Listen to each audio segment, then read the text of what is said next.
Hello everyone, welcome to knock knock AR education. So hopefully सब लोग बढ़िया होंगे, मस्त होंगे, मजे में होंगे। एंड अपना जो लास्ट सेशन है जिसमें हमने देखा था लॉगरिथमिक फंक्शंस के ऊपर कुछ प्रॉपर्टीज, एंड उसके बेस पे फिर हमने कुछ क्वेश्चंस भी किए थे। ठीक है, तो वो भी आप लोगों ने देखे होंगे। ठीक है, अगर नहीं देखे होंगे तो आप जाके उन पहले सभी लास्ट लेक्चर्स को कंप्लीट कीजिए, ताकि हम लोग जो आने वाले लेक्चर्स में है हम उन सभी प्रॉपर्टीज का, उन सभी फंक्शंस का यूज कर सकें बिना किसी दिक्कत के। ठीक है, तो अगर आपको लास्ट लेक्चर अच्छे से क्लियर होंगे देन आप चीज़ों को इजीली समझ सकते हो। Is that clear? चलो ठीक है। ओके, तो फिलहाल हम लोग शुरू करते हैं अपना आज का सेशन। और आज के सेशन में हम लोग देखने वाले हैं अपना greatest integer function and fractional part function. ठीक है, तो लिखिए आज की हेडिंग,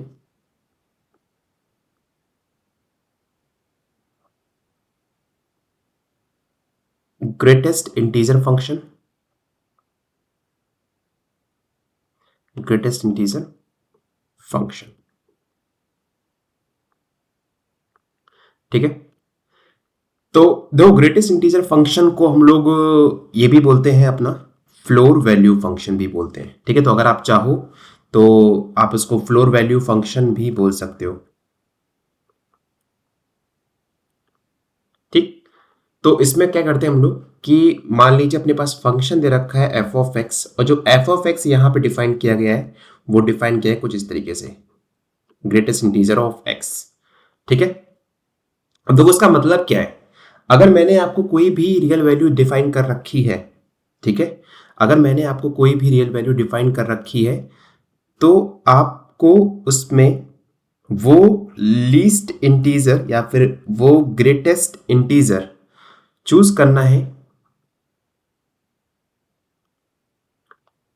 जो कि लेस देन और इक्वल टू एक्स हो। ठीक है, जैसे मान लीजिए भाई मैंने यहां पर एक आपको रियल नंबर लिखा 2.13, और मैं पूछता हूं आपसे कि इसका ग्रेटेस्ट इंटीजर ऑफ एक्स क्या होगा, तो आपको 2.16 से पहले जो एक इंटीजर नंबर आता है वो आपको चूज करना है। तो वो अपने पास क्या होगा इस केस में? 2 होगा। ठीक है, तो देखो इस केस में अपने पास जो ग्राफ बनेगा वो ग्राफ कैसा बनने वाला है।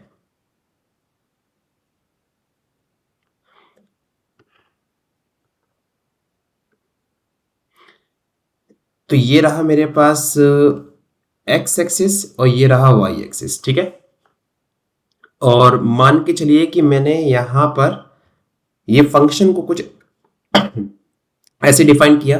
अब देखो, अगर आप 0 से 1 के बीच में, ये रहा 1, ये रहा 2, ये रहा 3 एंड सो ऑन, अगर आप 0 से 1 के बीच में कोई भी वैल्यू पिक करते हो यहां पे और अप्लाई करते हो ग्रेटेस्ट इंटीजर फंक्शन, तो बताइए उस केस में अपने पास जो वैल्यू आएगी ग्रेटेस्ट इंटीजर की वो अपने पास क्या आएगी? 0 ही आने वाली है। ठीक है, इज इट क्लियर? तो अपने पास ये हो गया इस केस में। ठीक है, तो 0 से 1 के बीच में आप कोई वैल्यू पिक कीजिए तो अपने पास क्या आंसर आने वाला है? 0।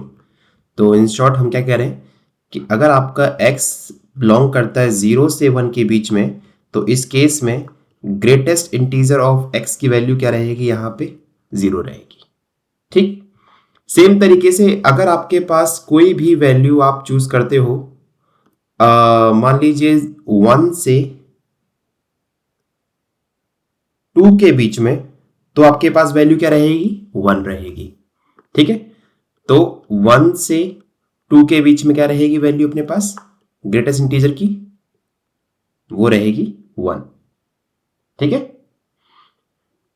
तो देखो अपने पास जो ग्राफ है वो कुछ ग्राफ ऐसे बन रहा है, 2 से 3 के बीच में वैल्यू क्या रहेगी अपने पास? 3 रहेगी एंड सो ऑन। सेम तरीके से यहां पे भी अगर आप -1 से 0 के बीच में कोई वैल्यू पिक करते हो तो आपके पास वैल्यू क्या रहेगी? यहाँ पे -1 रहेगी।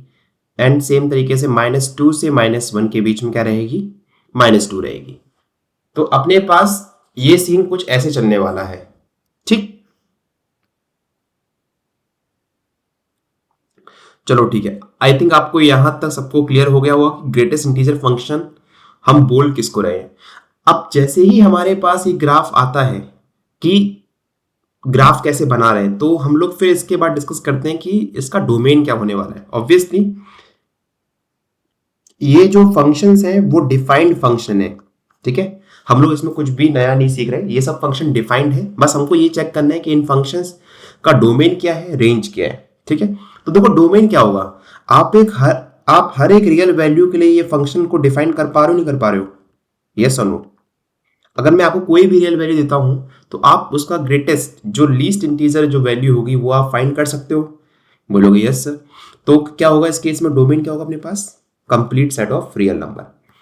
अब देखो रेंज में क्या हो रहा है, अगर आप एक चीज देख रहे हो यहां पर, तो रेंज में अपने पास सिर्फ और सिर्फ अपने पास ये इंटीजर नंबर ही तो आ रहे हैं, 0 1 2 3 and so on, -1 -2 -3 and so on. तो मतलब मैं यहां पे ये बोल दूं कि जो रेंज जो होगी इसकी वो set of all integer set होगी, set of all integer number, sorry, ठीक है। इज इट क्लियर, बात क्लियर है। अब एक चीज और देखो, सुनो, अगर मैं ये बोल रहा हूं कि n अपने पास, मैं यहां पर एक प्रॉपर्टी लिख दे रहा हूं, तो एक प्रॉपर्टी क्या होगी, greatest integer of x is equals to n, जहां पे मैं n बोल रहा हूं कि बिलोंग कर रहा है इंटीजर सेट से, ठीक है। तो इस केस में x जो होगा ना अपना, वो बिलोंग करेगा क्लोज्ड इंटरवल n से n+1 ओपन इंटरवल, ठीक है। अगर आपके पास कुछ ऐसी कुछ कंडीशन आती है जहां पर आप ये बोल रहे हो कि x अपने पास क्लोज इंटरवल n से n+1 के बीच में बिलोंग कर रहा है, तो उस केस में मेरे पास ग्रेटेस्ट इंटीजर की वैल्यू क्या होगी, n हो जाएगी, ठीक है। चलो कुछ प्रॉपर्टीज लिखते हैं अपने पास जो कि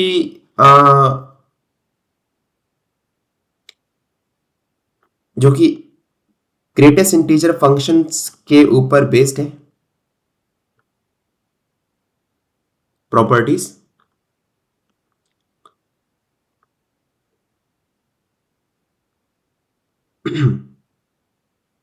पहली प्रॉपर्टी अपने पास क्या होगी यहां पर कि जो ग्रेटेस्ट इंटीजर जो x जो है ना, फंक्शन जो है वो हमेशा लाई करता है आपका x-1 से x के बीच में, ठीक है। अगर आप कोई भी वैल्यू लीजिए, आप मान लीजिए आपने x की वैल्यू 2.19 ले ली, और इसका ग्रेटेस्ट इंटीजर अपने पास क्या होगा भाई यहां पर, वो हो जाएगा 2, ठीक। तो देखो जो ग्रेटेस्ट इंटीजर जो x जो है अपने पास वो लेस देन है x से, बट ग्रेटर किससे है, x-1 से है कि नहीं है, क्योंकि 1.19, ठीक है। और चाहो तो आप लोग इसको ग्राफ से भी विजुलाइज कर सकते हो यहां पर, ठीक है। अपने पास जो ग्रेटेस्ट इंटीजर की जो वैल्यू है वो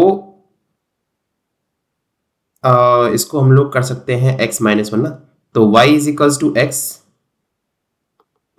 सॉरी, तो आई थिंक आप लोग चाहो तो इसको यहाँ पे सिंपली ग्राफ बना सकते हो, y is equal to x का and y is equal to x-1 का, ठीक है। y is equal to x का and y is equal to x-1 का ग्राफ बनाइए, तो आपके पास इन बिटवीन ये ग्राफ जो रेंज जो होगी वो बिलोंग करेगी, ठीक। Second question, second property, greatest integer of -x plus greatest integer of x अपने पास हमेशा क्या देगा जाएगा यहां पे 0, अगर मेरा x बिलोंग कर रहा है इंटीजर सेट से, क्योंकि आपको पता है कि इंटीजर्स वैल्यू पर जो ग्रेटेस्ट इंटीजर जो होता है वो सेम वैल्यू देगा, ठीक है। अगर मैं आपसे बोलूं कि अगर x इज इक्वल्स टू 2 है, तो ग्रेटेस्ट इंटीजर ऑफ x क्या होगा अपने पास, वो भी 2 होगा अपने पास। सेम तरह x इज इक्वल टू -2 है, तो ग्रेटेस्ट इंटीजर ऑफ -x क्या होगा इस केस में, -2 हो जाएगा, दोनों को प्लस करेंगे तो 0 आ जाएगा, ठीक है। और थर्ड प्रॉपर्टी हम लोग यहां पे बोल सकते हैं इस केस में, greatest integer of x minus greatest integer of x is equals to -1, अगर मैं कोई भी नॉन इंटीजर पिक करता हूं तो, ठीक है। तो चाहे तो आप ये वाला प्रॉपर्टी आप इस पे यूज कर सकते हो, ठीक है, इस वाले एग्जांपल पे। तो उस केस में आपको हमेशा क्या मिलने वाला है, -1 मिलेगा। ठीक है, इज दैट क्लियर? तो ये मान लीजिए a property, B property and सी। तो डी अपने पास क्या होगी इस केस में, अगर आप ये बोल रहे हो greatest integer of x is greater than और equal to some natural number, sorry some integer number which is n, तो यहां से हम लोग ये इंप्लाई कर सकते हैं कि जो x जो होगा ना वो डेफिनेटली अपने पास n या n के बराबर होगा, n या फिर n से बड़ा होगा।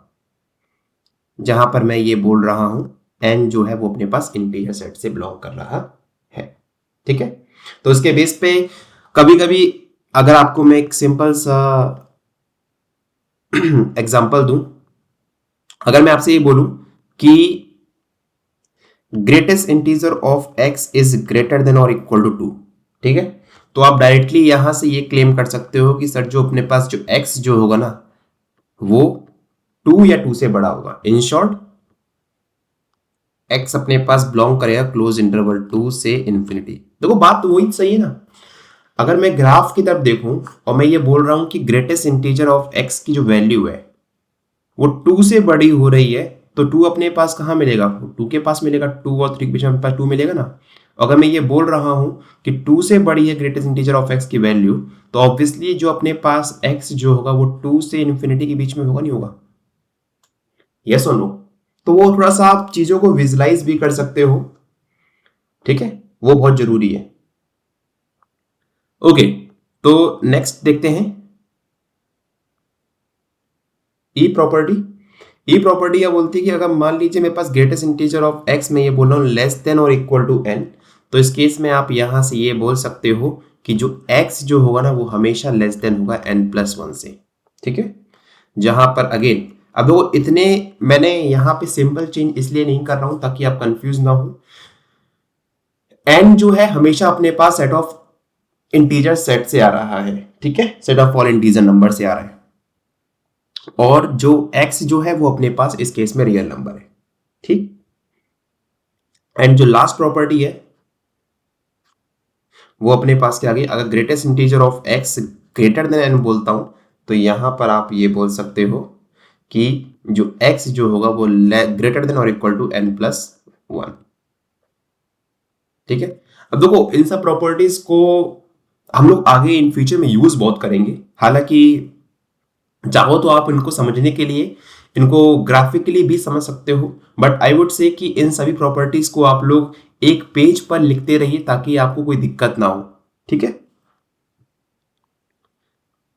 इन फ्यूचर में से आप कोई भी क्वेश्चन करते हो ग्रेटेस्ट इंटीजर से रिलेटेड तो आपके पास सारी प्रॉपर्टीज आपके सामने लिखी हो। ठीक, चलिए नेक्स्ट प्रॉपर्टी अपने पास आई थिंक हम लोग समझते हैं बाद में, थोड़ा सा पहले एक और फंक्शन समझते हैं, उसके बाद फिर कुछ क्वेश्चंस करेंगे एंड देन क्वेश्चंस में हम लोग चीजों को इंप्लीमेंट करेंगे वहां पे। ठीक है, तो अपने पास जो नेक्स्ट डेफिनेशन है वो है फ्रैक्शनल पार्ट फंक्शन। तो इसमें हम लोग जो फ्रैक्शनल पार्ट है रियल नंबर का हम लोग उसको कंसीडर करने वाले हैं। फ्रैक्शनल पार्ट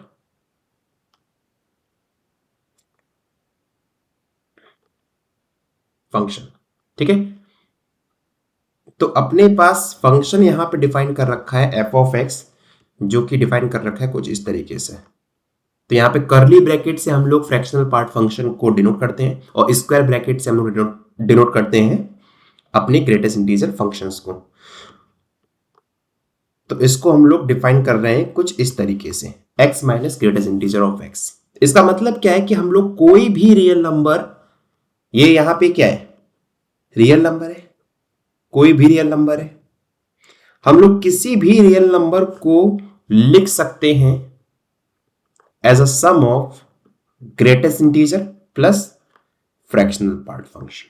ठीक है, यहां से अपने पास इंटीजर नंबर आएगा प्लस जो भी उसके साथ फ्रैक्शनल पार्ट ऐड किया गया होगा वो यहां पर आ जाएगा। जैसे एग्जांपल लेते हैं हम लोग, x is equals to 2 plus 0.19, तो जो 2 जो है वो अपने पास ग्रेटेस्ट इंटीजर से आ रहा है और जो ये वाला जो पार्ट आ रहा है वो अपने पास आ रहा है फ्रैक्शनल पार्ट से। तो मतलब अपने पास नंबर क्या था, ओरिजिनल नंबर वो था 2.19। तो 2.19 में अपने पास ग्रेटेस्ट इंटीजर क्या हो जाएगा, 2 दे देगा, एंड 0.19 अपने पास क्या आएगा, फ्रैक्शनल पार्ट ऑफ x।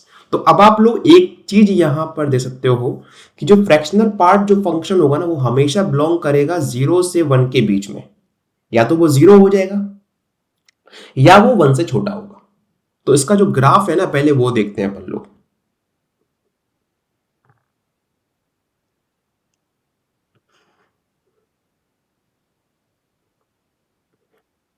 ठीक, तो ये आ गया 0, ये आ गया 1, 2, 3, -1, -2, -3। ठीक, अब देखो ध्यान से, अगर आप 0 से 1 के बीच में अगर आप 0 से 1 के बीच में कोई वैल्यू लोगे, कोई दिक्कत नहीं है। तो अपने पास ये जो फंक्शन है, देखो ये फंक्शन 1 पे डिफाइन नहीं हो पा रहा है, ठीक है, सॉरी 1 पे इसकी रेंज नहीं जा रही है, तो किसी भी रियल वैल्यू के लिए अपने को 1 नहीं मिलने वाला, तो इसलिए मैंने यहां पे इसको डॉट से रिप्रेजेंट किया है। ठीक, तो अगर आपके पास कोई भी वैल्यू 0 से 1 के बीच में आप लेते हो, तो उस केस में फ्रैक्शनल पार्ट का जो आउटपुट रहेगा वो रहेगा ये y = x। ठीक है, सेम तरीके से अगर आप कोई वैल्यू 1 से 2 के बीच में लेते हो, तो अपने पास आउटपुट कहां रहेगा इस केस में, वो रहेगा 1 से 2 के बीच में, 2 से 3 के बीच में, 2 से 3 के बीच में, एंड सो ऑन। ठीक है, तो जो ये 1 वैल्यू है वो अपने पास नहीं आ रही है इसमें। तो ये फंक्शन कुछ इस तरीके से डिफाइन किया गया। अब देखो ध्यान से कैसे हम लोग इसको लिखेंगे। तो पहली चीज, डोमेन क्या है इस केस में। अब देखो डोमेन सिंपल से दिख रहा है सबको। अगर आप कोई भी वैल्यू लीजिए, आप कोई भी रियल वैल्यू लीजिए, अपने पास हमेशा जो रेंज जो आ रही है वो 0 से 1 के बीच में आ रही है। मतलब क्या है, हर एक रियल वैल्यू के लिए फंक्शन डिफाइंड हो रहा है। पहली चीज, रेंज में आपको बता ही चुका हूं, जो रेंज जो होगी इस केस में वो अपने पास क्या है, देखो 0 आ रहा है, बट 1 किसी भी केस के लिए नहीं होता। तो जो मिनिमम वैल्यू वो अपने पास 0 है, 0 है, एंड 0 से लेके 1 तक। तो क्लोज इंटरवल 0 से 1 तक क्या होगी, इसकी रेंज हो गई। ठीक है, क्लियर हुआ सबको यहां तक? हाँ जी, अगर ये क्लियर हो गया है तो हम लोग कुछ इसकी प्रॉपर्टीज लिखते हैं और समझने की कोशिश करते हैं कि हम लोग इस फंक्शंस को और जो लास्ट में जो हमने फंक्शन पढ़ा है अपना ग्रेटेस्ट इंटीजर फंक्शन, दोनों को कैसे हम लोग यूज कर सकते हैं क्वेश्चंस में। ठीक है, चलो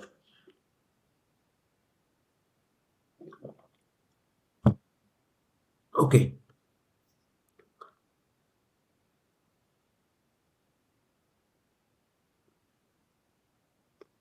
चलिए, तो अपने पास जो पहली प्रॉपर्टी है वो ये है कि fractional part of x plus fractional part of -x is always 0 अगर मैं ये बोल रहा हूं कि x आपका एक इंटीजर नंबर है। तो ऑब्वियसली अब देखो इंटीजर के केस में क्या होगा, अगर आपका ये n जो है यहाँ पे इंटीजर है, देखो इस केस में अपने पास जो फ्रैक्शनल पार्ट की वैल्यू वो अपने पास क्या है, 0 ही तो है, n.0। ठीक है, तो फ्रैक्शनल पार्ट ऑफ x भी 0 होगा, फ्रैक्शनल पार्ट ऑफ -x भी 0 होगा। तो उस केस में अगर आप दोनों को ऐड भी करते हो तो अपने पास आंसर यही आने वाला है। ठीक, नेक्स्ट क्या है, fractional part of x plus fractional part of -x is always 1 अगर मैं ये बोल दूं यहां पर कि x जो है वो बिलोंग नहीं कर रहा है इंटीजर सेट से। तो ठीक है, जैसे एग्जांपल लेते हैं, मान लीजिए भाई मैंने यहां पे 2.19 लिया। ठीक है, तो फ्रैक्शनल पार्ट ऑफ x अपने पास क्या हो जाएगा इस केस में,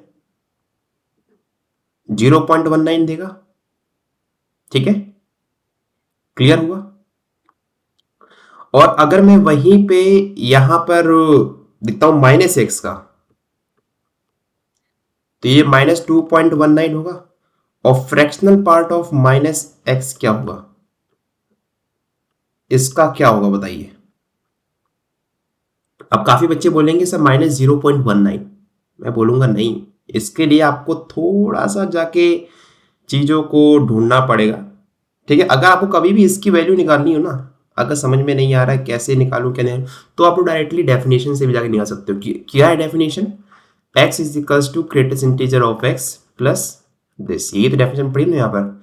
तो माइनस एक्स का निकालना है, तो minus x is equal to minus x plus greatest integer of minus x, sorry यहाँ प्लस एक्स होगा, ठीक है, greatest integer of minus x.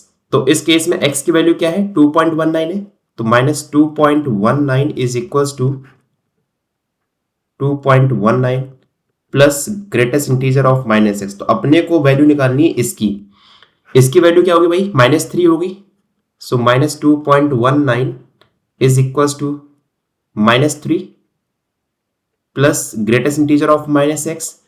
तो greatest integer of minus x की जो वैल्यू आ गई वो आप कितने की? 3.0 plus, sorry not plus, minus 2.19 which is equals to 0.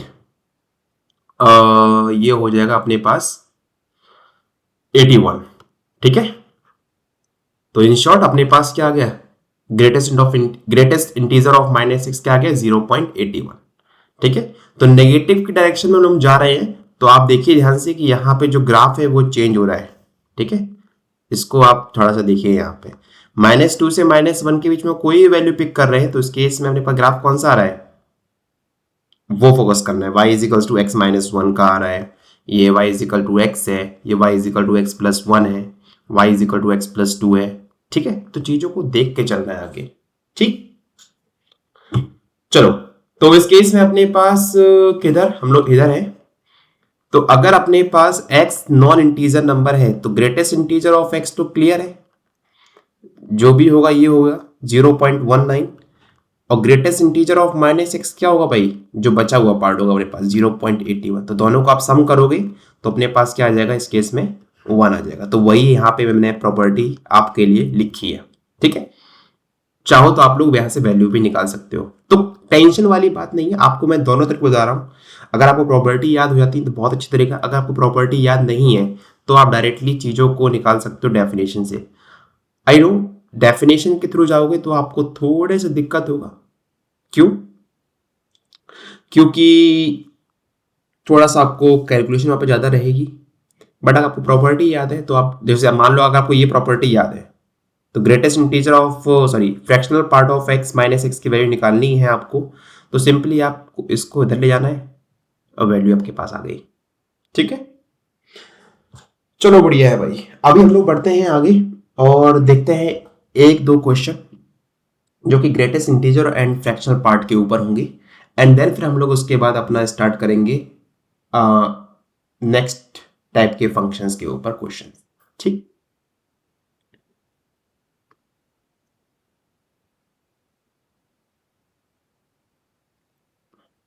चलिए देखिए, अपने पास फंक्शन मैंने यहां पे डिफाइन कर रखा है अभी।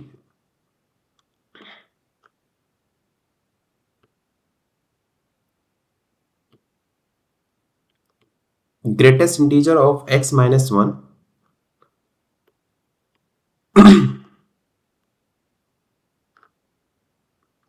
Plus square root of 4 minus greatest integer of x, ठीक है। मेरे पास 2 फंक्शन यहाँ पे मैंने डिफाइन कर रखा है, जहां पर डेफिनेटली आपको अगर आईआईटी एग्जाम में क्वेश्चन आते हैं तो वहां पर हर एक नोटेशन का मतलब भी दे रखा होगा।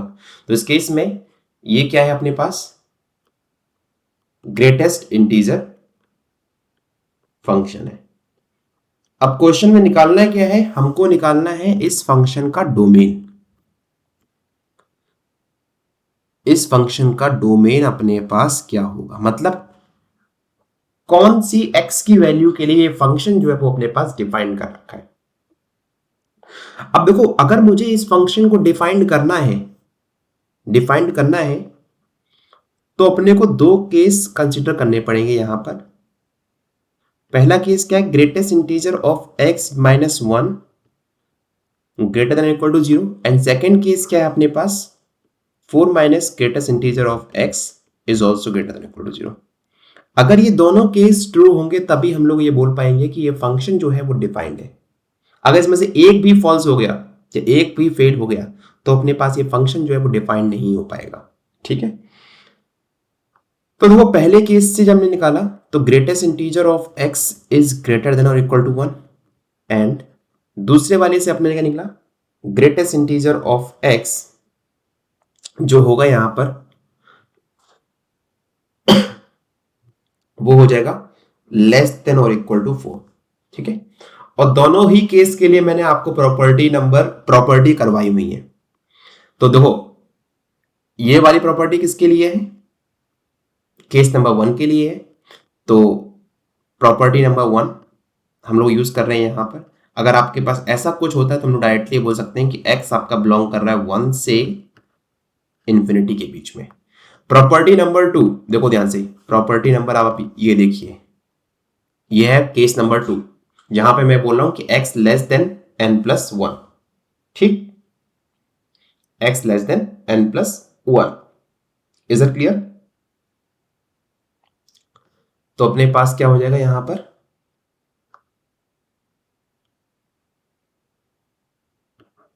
अरे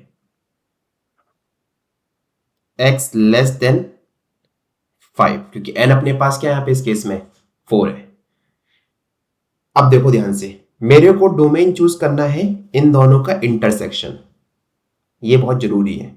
ठीक है, मेरे को चूज क्या करना है, इन दोनों का इंटरसेक्शन मुझे चूज करना है। तो देखो इंटरसेक्शन में क्या आएगा, ये आ गया 1, 1 से इंफिनिटी, 1 से इंफिनिटी अपने पास ये पहला डोमेन आ गया, और जो सेकंड वाला पार्ट दे रखा है वो दे रखा है 5 से कम, तो ये 5 से कम। तो देखो ध्यान से, जो अपने पास कॉमन डोमेन है वो तो एक तो ये 1 आ गया, इंक्लूड हो गया इसमें, 1 से लेकर 5 तक आ रहा है कि नहीं आ रहा, और 5 पे अपने पास ओपन है। तो इस केस में ये जो फंक्शन होगा एफ ऑफ एक्स, वो आपका डिफाइंड कब होगा, जब x आपका बिलोंग करेगा क्लोज इंटरवल 1 से ओपन इंटरवल 5 के बीच में। ठीक है, देन आप फंक्शंस जब आपका डिफाइंड हो गए, देन उसके बाद आप आगे के जो फर्दर केस है वो आप लोग डिस्कस कर सकते हो। अब एक चीज और, काफी बच्चे सोचते हैं कि क्या सर हम लोग हर एक फंक्शन का रेंज डिफाइन कर सकते हैं? कर सकते हो, डेफिनेटली कर सकते हो। अगर फंक्शन डिफाइंड है तो आप रेंज भी फाइंड कर सकते हो, बट ये पॉसिबल नहीं है कि हम लोग हर एक फंक्शन की जो रेंज जो है वो हम लोग बाय हैंड निकाल सकें। ठीक है, तो जैसे मान लो इस क्वेश्चन के लिए निकाल सकते हो आप लोग, कोई दिक्कत नहीं है, बट इसको ग्राफिकली विजुअलाइज करना थोड़ा सा डिफिकल्ट होगा कंपैरिजन टू अदर फंक्शंस। ठीक है, इज दैट क्लियर? चलो बढ़िया, अगर ये बात क्लियर है तो फिर हम लोग आगे बढ़ते हैं नेक्स्ट क्वेश्चन की तरफ।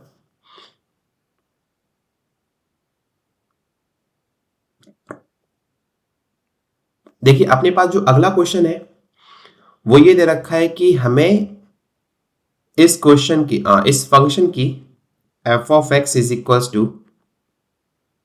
Log fractional part of x. मुझे इस फंक्शन की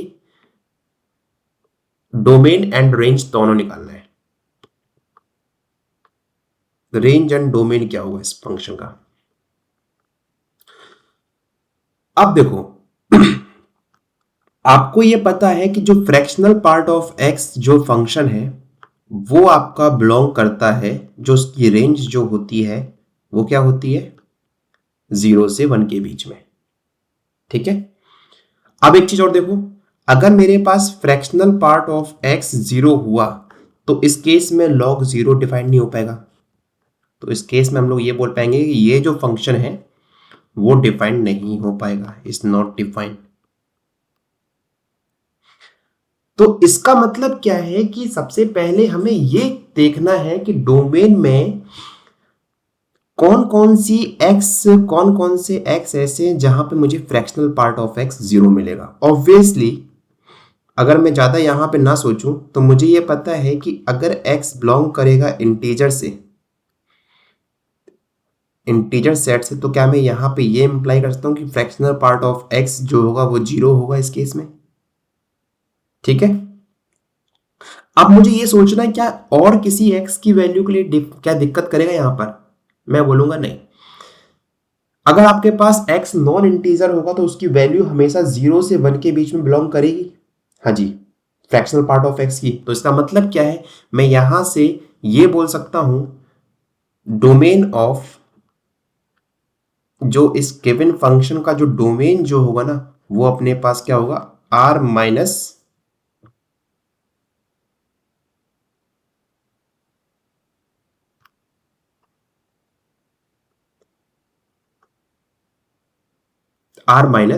सेट ऑफ ऑल इंटीजर। तो जितने भी अपने पास इंटीजर्स रियल नंबर हैं वो हम लोग डोमेन से यहां पर निकाल दे रहे हैं। ठीक है, इज दैट क्लियर? तो मेरे पास डोमेन आ गया इस फंक्शन का। अब मुझे बात करनी है रेंज क्या होने वाली है। रेंज क्या होने वाली है, अब मुझे रेंज में बात करनी है। अब क्योंकि मुझे ये पता है कि जो फ्रैक्शनल पार्ट ऑफ एक्स जो है वो अपने पास बिलोंग कर रहा है 0 से 1 के बीच में, तो 0 से 1 के बीच में अगर बिलोंग कर रहा है तो जो लॉग फंक्शन जो होगा, जो लॉग फंक्शन जो होगा 0 से 1 के बीच में कुछ बिहेव ऐसे तो करता है। तो ये रहा 1 अपने पास और ये रहा 0। तो देखो 0 से 1 के बीच में फंक्शन की जो रेंज जो आ रही है वो अपने पास क्या आ रही है, माइनस इन्फिनिटी से कहां तक, 0 की तरफ जा रही है, नहीं जा रही है, यस और नो? तो इस केस में मेरे पास अगर मैं बोलूं इस फंक्शन की रेंज क्या हुई, तो रेंज सिंपल होगी माइनस इन्फिनिटी से 0। देखो चीजें एकदम इजी हो गई अभी। जब आपको फंक्शन के बारे में पता है तो आप लोग कुछ भी फाइंड कर सकते हो, फंक्शन का डोमेन फाइंड कर सकते हो, रेंज फाइंड कर सकते हो इजिली, बहुत चीजें इजी हो जाएंगी। ठीक है, चलो ठीक है, इसी बात पे फिर आपके लिए एक क्वेश्चन देता हूं मैं। और क्वेश्चन अपने पास क्या है कि फंक्शन मैंने यहां पे डिफाइंड किया है greatest integer of sine fractional part of x. ठीक है, इज इट क्लियर? आपको इसकी रेंज पता करनी है, इस फंक्शन की रेंज क्या होगी।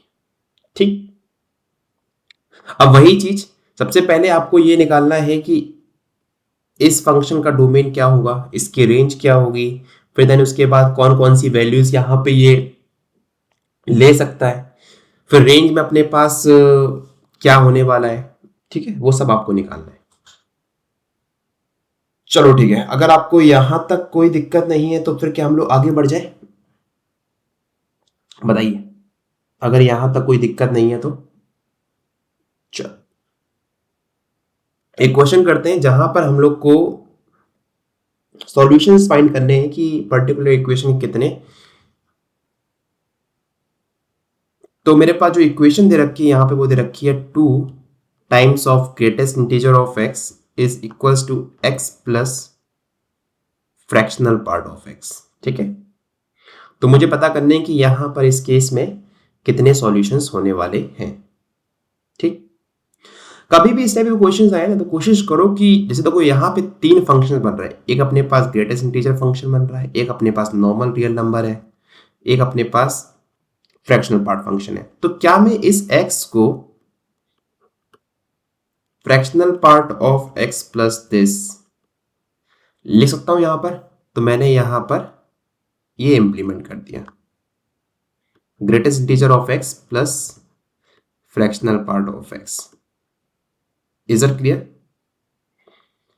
इसको मैं थोड़ा सॉल्व और करता हूं, तो मेरे पास इसको इधर ले आऊंगा और इसको इससे प्लस कर दूंगा, तो ये हो जाएगा greatest integer of x is equals to 2 times of fractional part of x। ठीक, इसको मैं और सही से लिखूं तो क्या मैं ये बोलता हूं fractional part of x is equals to greatest integer of x over 2। Clear हुआ? अब देखो समझने वाली बात क्या है यहां पर। मुझे ये पता है कि जो फ्रैक्शनल पार्ट ऑफ x जो होता है अपने पास वो 0 से 1 के बीच में बिलोंग करता है। बात सही है कि नहीं है? और मुझे ये पता है कि फ्रैक्शनल पार्ट ऑफ x की वैल्यू इस केस में क्या है अपने पास, ये दे रखी है। तो क्या मैं यहां से ये बोल सकता हूं कि जो ये वैल्यू जो होगी वो greatest integer of x over 2 0 से 1 के बीच में बिलोंग करेगी, नहीं करेगी? यस और नो? इसका मतलब क्या है कि जो ग्रेटेस्ट इंटीजर ऑफ एक्स जो होगा वो 0 से 2 के बीच में बिलोंग करेगा। हाँ जी, 0 से 2 के बीच में बिलोंग करेगा। क्लियर हुआ कि नहीं हुआ? और ग्रेटेस्ट इंटीजर आपको हमेशा एक एग्जैक्ट वैल्यू देता नहीं देता, मतलब एग्जैक्ट इंटीजर नंबर। तो अगर मैं ये बोल रहा हूं कि आपका ग्रेटेस्ट इंटीजर 0 से 2 के बीच में बिलोंग कर रहा है, तो यहां से मैं ये बोल सकता हूं ग्रेटेस्ट इंटीजर 0 एंड 1। ठीक है, is that clear?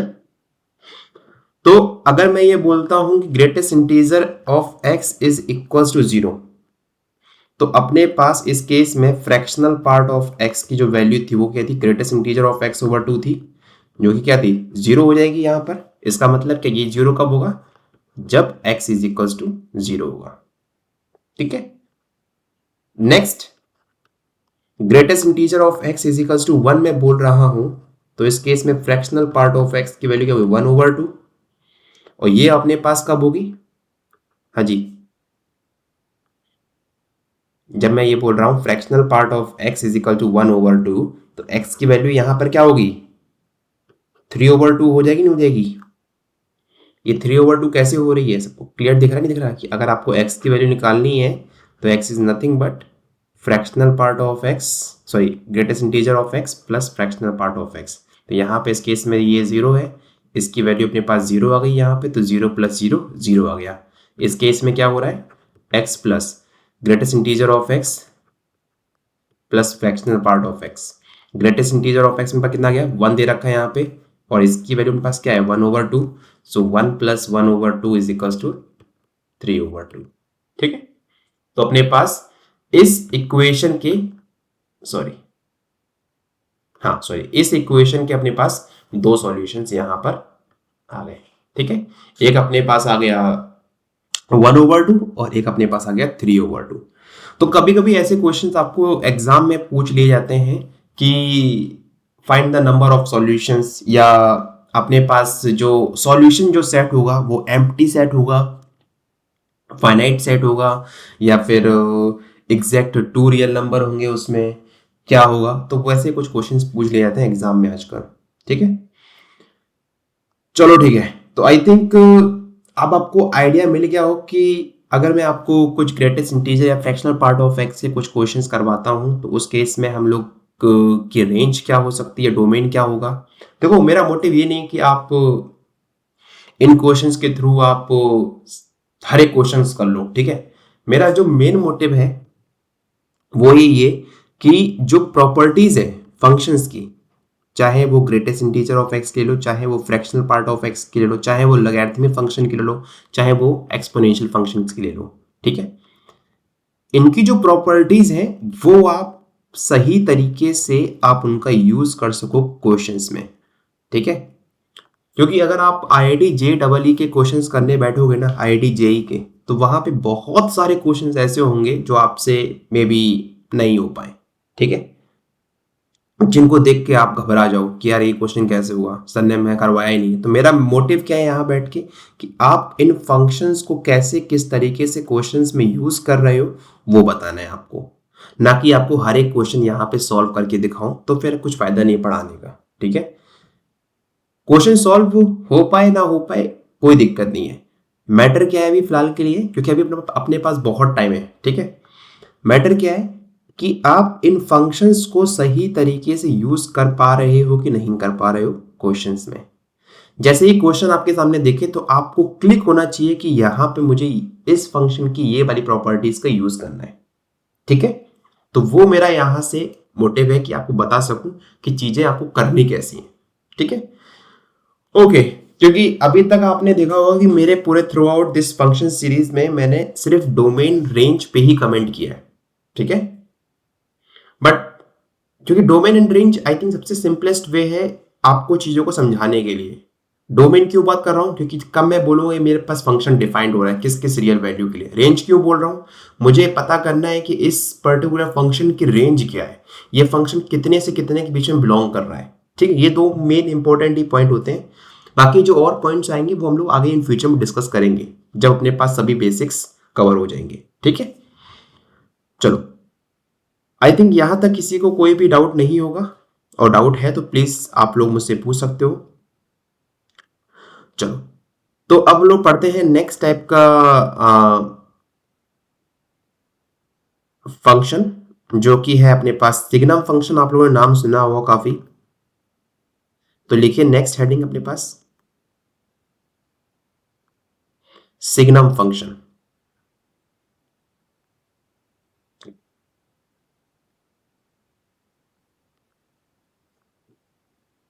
Signum function, अब देखो यार, जो सिग्नम फंक्शन को हम डिनोट जो करते हैं वो करते हैं ऐसे, सिग्नम ऑफ एक्स। ठीक, और इसका जो ग्राफ होता है बहुत ही सिंपल है। ये फंक्शन इतना सिंपल है कि आप इसको देखते ही याद कर सकते हो। अगर आप कोई भी पॉजिटिव वैल्यू लेते हो,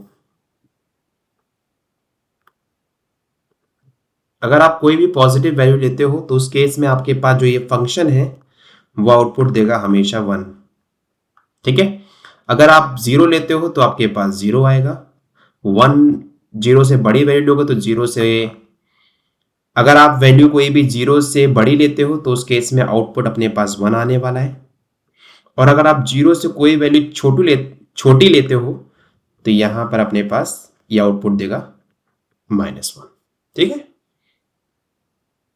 तो अगर मुझे इस फंक्शन को डिफाइन करना है तो सिग्नम ऑफ एक्स मैं डिफाइन कर सकता हूं कुछ इस तरीके से कि modulus of x over x when ever x is non zero and zero when x is zero. ठीक है, अगर x पॉजिटिव होगा तो मॉडुलस ऑफ x अपने पास पॉजिटिव होगा, जो कि वैल्यू देगा x, तो x बाय x इज 1। अगर x नेगेटिव होगा यहाँ पे तो मॉडुलस ऑफ x अपने पास वैल्यू देगा -x, so -x over x is -1। ठीक है, तो इसको अगर आपको सिंपलेस्ट वे में लिखना है तो -1 वैल्यू कब देगा, जब x आप कोई भी नेगेटिव लोगे। 0 कब देगा, जब x 0 हो जाएगा। और 1 कब होगा, जब x अपना पॉजिटिव हो जाएगा। अगर मैं बात करूं इस फंक्शन के डोमेन और रेंज की, देखो डोमेन तो क्लियर है यहाँ पे सभी को, तो डोमेन क्या होगा यहाँ पर भाई, यस बिल्कुल सही, set of all real number, क्योंकि आप हर एक रियल वैल्यू के लिए इस फंक्शन को यहां पर डिफाइन कर पा रहे हो। रेंज क्या होगी, अब देखो रेंज में अपने पास सिर्फ यहाँ पे 3 ही रियल नंबर तो आ रहे हैं, -1, 0 एंड +1।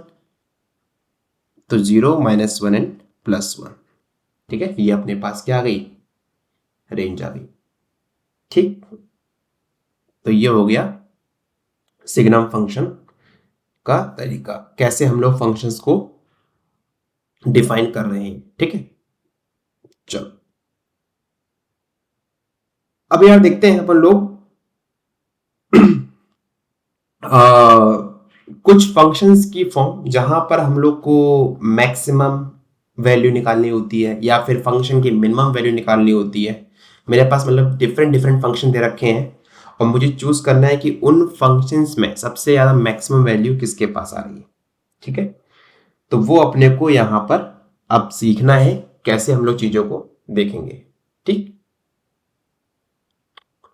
ओके, तो अभी आप फटाफट से इतना नोट कीजिए एंड देन फिर हम लोग स्टार्ट करते हैं।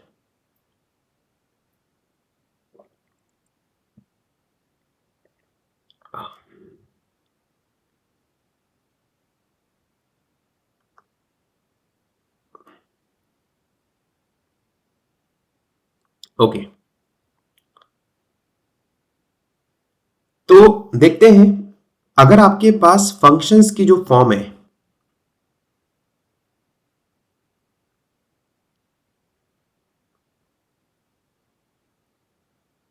फंक्शंस ऑफ द फॉर्म, अगर मैं ये बोलता हूं कि f ऑफ x आपके पास डिफाइन कर रखा है कुछ इस तरीके से, maximum of g1x g2x and so on gn(x), तो मेरे पास n फंक्शंस मैंने यहाँ पे डिफाइन किए हैं और मुझे पता करना है कि इन सभी n फंक्शंस का मैक्सिमम जो ग्राफ बनेगा वो कौन सा बनेगा, वो मुझे ड्रॉ करना है। या फिर मैं बोल दूं यहाँ पर कि मिनिमम ग्राफ क्या बनेगा। तो सेम तरीके से मैं यहाँ पे डिफाइन कर सकता हूँ मिनिमम के लिए भी। तो g1x, g2x and so on gnx। अब देखो मैं आपको छोटा सा पहले आपको एक एग्जांपल दिखाता हूँ एंड एग्जांपल के बेस पर आपको बताता हूँ कि चीजें कैसे क्या करनी है। ठीक है, तो मान लीजिए आपने यहाँ पे सबसे पहले करना क्या है, सबसे पहले आपको करना है कि ड्रॉ करनी है जितने भी आपके पास फंक्शन यहाँ पर डिफाइन कर रखे हैं। ठीक है, तो मान लीजिए मेरे पास एक फंक्शन मैंने यहाँ पे ड्रॉ किया,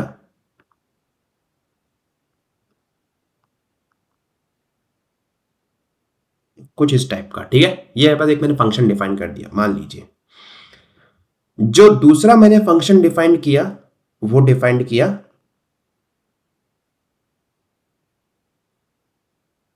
कुछ इस टाइप का। ठीक है, तो अब मुझे क्या निकालना है, इन दोनों फंक्शंस, ये मैंने g1 मेरे पास ये है, तो g1 अपने पास मान लीजिए ये ब्लू वाला है, और जो व्हाइट वाला है अपने पास वो मान लीजिए मेरे पास आ गया g2x। तो मुझे अगर दोनों का निकालना है, मैक्सिमम निकालना है, तो सबसे पहले हमें नोटिस करना है या फिर फाइंड करना है कि इंटरसेक्शन पॉइंट्स क्या होंगे। देखो पहला इंटरसेक्शन पॉइंट ये मिला दोनों फंक्शंस का, दूसरा अपने पास इंटरसेक्शन पॉइंट ये मिला, तीसरा इंटरसेक्शन पॉइंट ये मिला। That's it.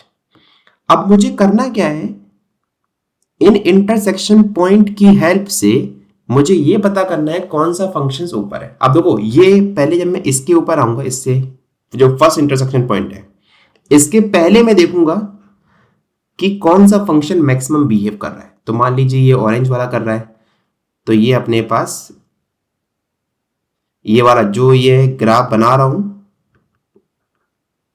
ग्रीन वाला, वो अपने पास मैक्सिमम ग्राफ होगा। अब इंटरसेक्शन पॉइंट 1 से 2 के बीच में जब देखेंगे अपने पास, तो देखो ये व्हाइट वाला कर्व लीड कर रहा है यहाँ पे, तो व्हाइट वाला अपने पास क्या हो जाएगा, मैक्सिमम ग्राफ हो जाएगा।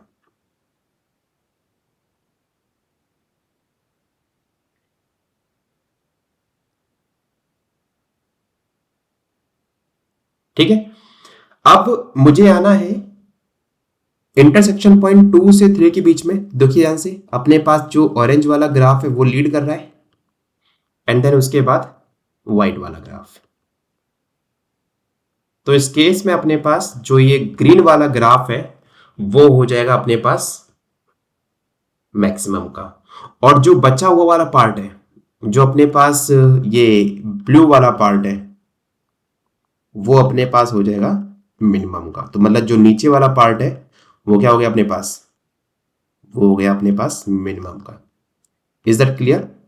तो कैसे हम लोग मैक्सिमम और मिनिमम निकाल रहे हैं दो फंक्शंस का। तो सिंपली सबसे पहले आपको इन दोनों के या इस टाइप के फंक्शंस के लिए क्या रिक्वायर्ड है, यहां पर आपको पता होना चाहिए कि फंक्शंस को हम लोग कैसे ड्रॉ करते हैं, पहली चीज। दूसरा, आपको एग्जैक्ट इंटरसेक्शन पॉइंट पता होना चाहिए कि कब दो फंक्शंस कट कर रहे हैं, कौन सी पोजीशन पे कट कर रहे हैं। देन आई थिंक आप लोग चीजों को वहां से दे सकते हो, कौन सा फंक्शन लीड कर रहा है, कौन सा नहीं कर रहा है। ठीक है, तो एक क्वेश्चन करते हैं इसके बेस पर एंड वहां से चीजों को समझने की कोशिश करेंगे। तो मान लीजिए मेरे पास फंक्शन मैंने यहां पे डिफाइन कर रखा है maximum of x and x square. ठीक है, तो मैंने क्या बोला, सबसे पहले आपको इस फंक्शन का ग्राफ ड्रॉ करना है।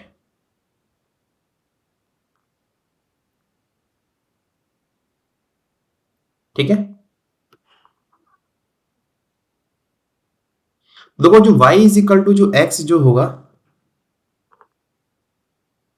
वो कुछ ऐसा होगा, this is y is equal to x, and जो y is equal to x square जो होगा अपने पास, वो मेरे पास कुछ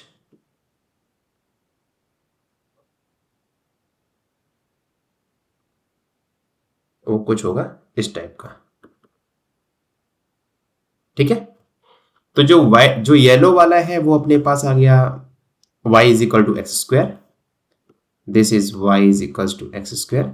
आपने को निकालना है कि दोनों के बीच में जो मैक्सिमम जो फंक्शन आ रहा है वो कौन सा है। देखो इंटरसेक्शन पॉइंट अपने पास सिर्फ एक ही मिला, एक ये रहा और एक ये रहा, दो इंटरसेक्शन पॉइंट है।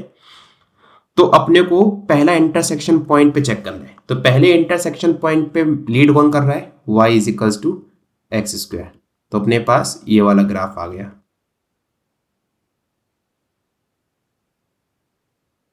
ठीक है, पहले इंटरसेक्शन पॉइंट और दूसरे इंटरसेक्शन पॉइंट के बीच में ग्राफ लीड कर रहा है y is equals to x वाला।